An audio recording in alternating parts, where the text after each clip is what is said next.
Hi everybody, welcome back to the Claremont Classic Garage. Today we got a little job to do for Deb's dad. He's sent his Jeep down here. It needs to be serviced, have the summer tires put back on, and just kind of, generally look it over and make sure everything's ship-shape. So let's get started. First thing we got to do is it's got some kind of friggin' trap door here to get at the drain plug. Oh, I see how it works. There we are. Oh, brother, everything just fell out. Yeah, okay.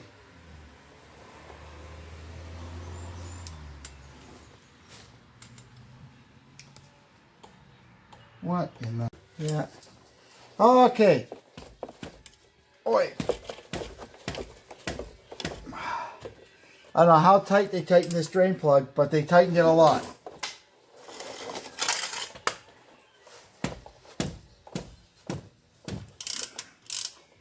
That was close. I was worried I'd be taking the whole friggin' engine out.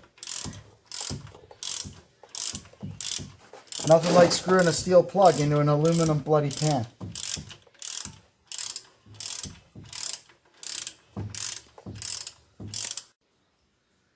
The drain plug is back in. Now we can go ahead and change the filter. It's a cartridge filter.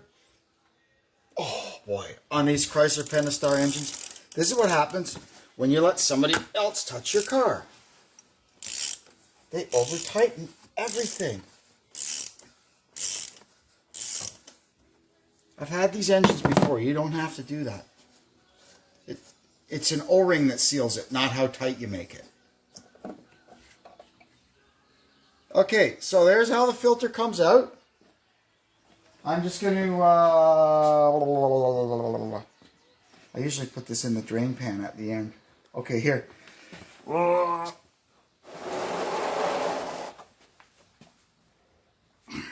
Stuck in there, good.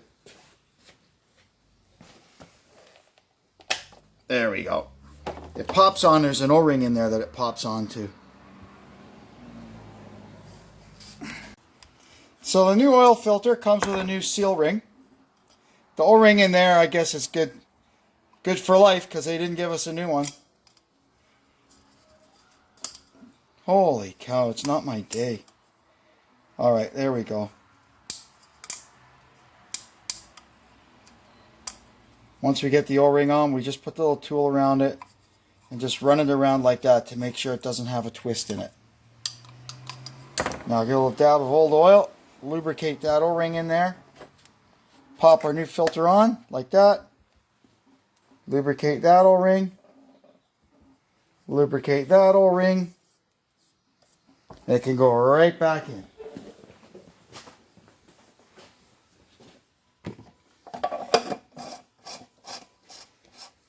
Back in the day, I had a van and a Jeep like this, and they both had these Pentastar engines in them.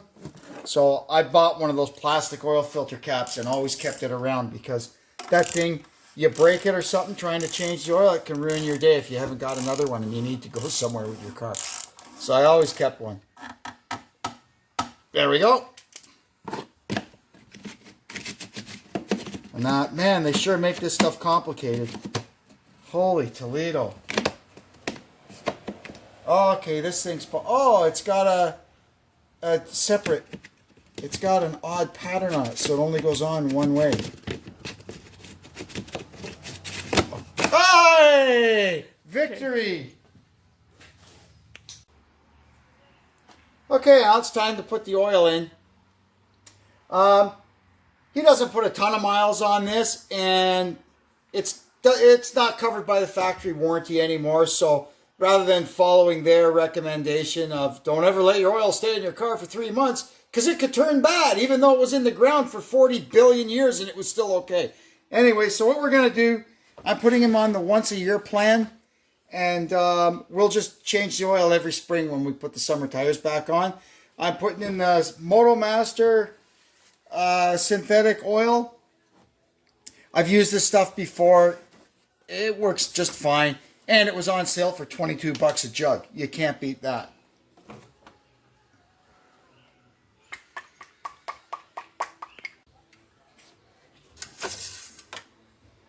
There it is. Nice and full. we can carry on with the rest of it. Put the cap back on. There we go. So we'll go ahead and check a few more things under the hood of this car while we're here. I'll check the coolant level. You have to be careful with these because this is a pressurized reservoir. So when you open this up, it could be pressurized and you could get a face full of hot antifreeze. So don't just take this off willy-nilly unless you know the engine is cold. Yeah, that's up to the full mark. No sense bothering with that.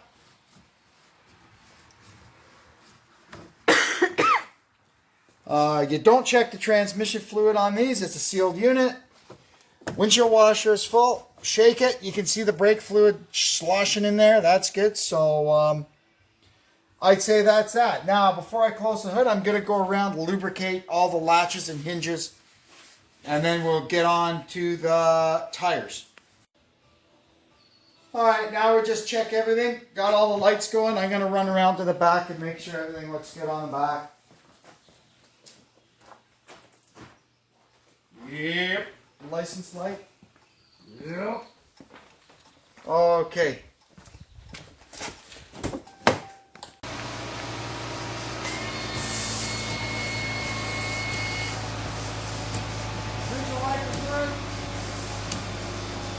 Now, there's the back one. How do you wash the back?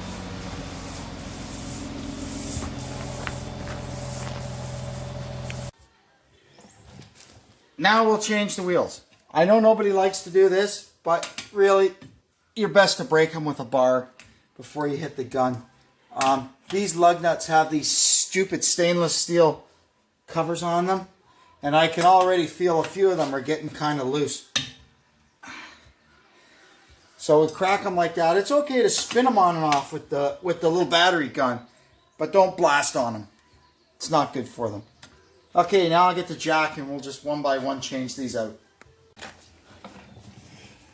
This thing has got bolts, not studs and nuts, which makes it entertaining getting the wheel back on. Now they do supply you a little guide stud that you can screw in there. I think it's maybe in the car somewhere, but I usually just kind of eyeball it. It's not so bad with the metal wheels because they're thin, but when you're trying to get that bolt to go through an aluminum wheel that thick and line up, it's a little more fun.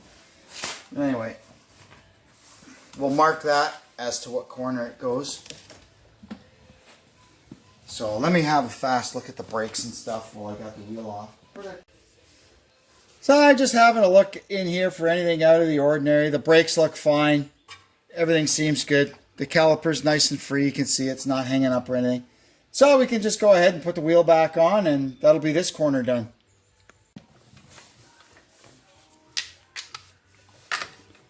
So we got all our wheel bolts started in here.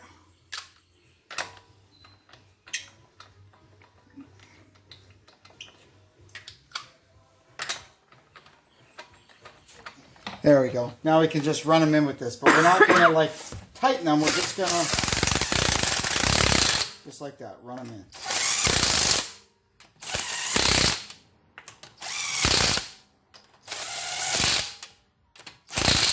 There. Then we'll get all 4 of them done, and then we'll come back with the torque wrench. I'm going to do the other front one now, and then I'll see you again when we're working on the back. Alright.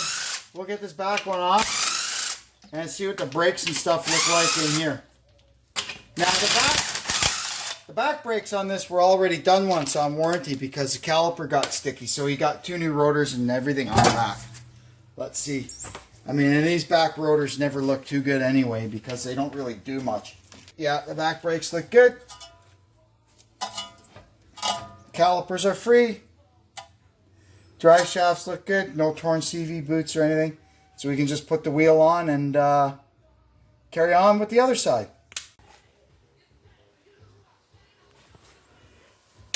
So, get the torque wrench on them, torque them all up.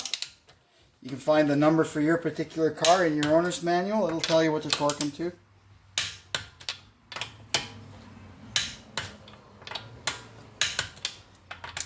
Then we're gonna shuttle this car back over to the in-laws place, and it's just far enough away that we'll be able to do our retorque once the car gets there. So that'll work out okay. All right, there we go.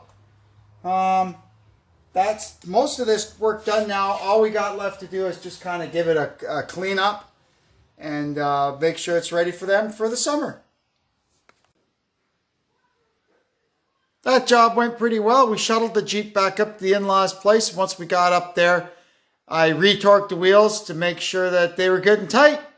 And it's ready for him to enjoy for the summer. Anyway, thanks for tuning in. And we'll catch you next time on the Claremont Classic Garage. So long.